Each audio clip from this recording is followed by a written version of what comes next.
Hey, hello, and my name is Davies Davis, and I'm doing a reflection. This is 10B, which is a reflection from 10A, or an explanation rather. Let's take a look here real quick. So 10B, um, explaining the content of 10A and making certain that I describe the alignment of each assessment to each proficiency scale, and also how I use the formats. So let's take a look at that real quick.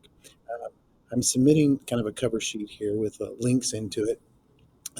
So there are three um, proficiency scales and assessments, and the proficiency scales, they have the three, which would be our proficient, beyond, a couple of learning targets there as well.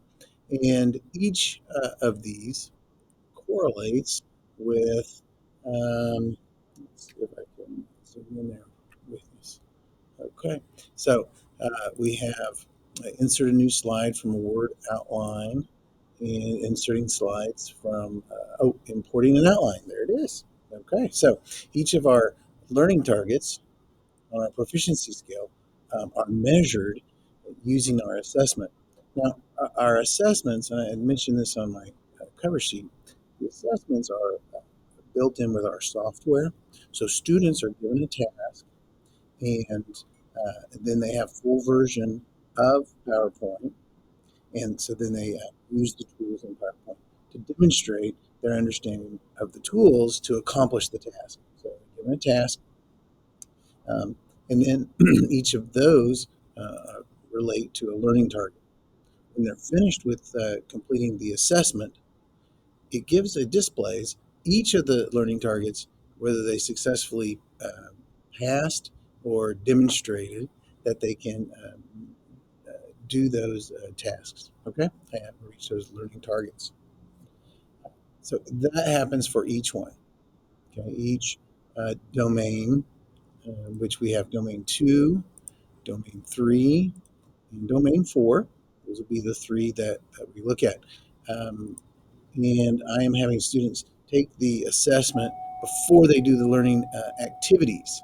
So I'll be able to create some data to have to compare a pre and a post assessment. So this will be their also pre-assessment.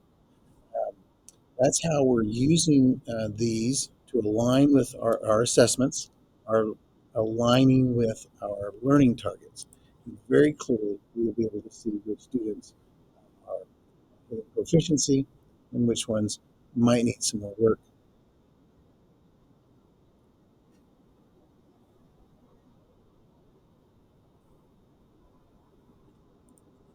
Okay, so in this video, I believe I've described the alignment of each assessment to each proficiency scale, and how we use those formats. If I need to, I will jump back here real quick to clarify that students, if they do not receive a passing grade, okay, then they go back and reassess. Okay, they go back and watch their videos. They try the practice or the exercise labs, those learning activities. They reevaluate those specifically for the learning targets, so they don't have to do all the videos, or they don't have to watch all the or do all the exercise labs, but they are required to go back and to find out, fill in the gaps of the ones that they missed. The way we do the class, by the way, is I give students a date and a benchmark time. So if a student it maybe finishes their post assessment before the benchmark time and they got an 81, if they didn't get 100% and they're still in that window, then they're required to go back and still fill in those gaps and bring that up to 100. So if they have the time, we want 100%. However, um, it, if they don't, then they are required, and before they move on to the next domain.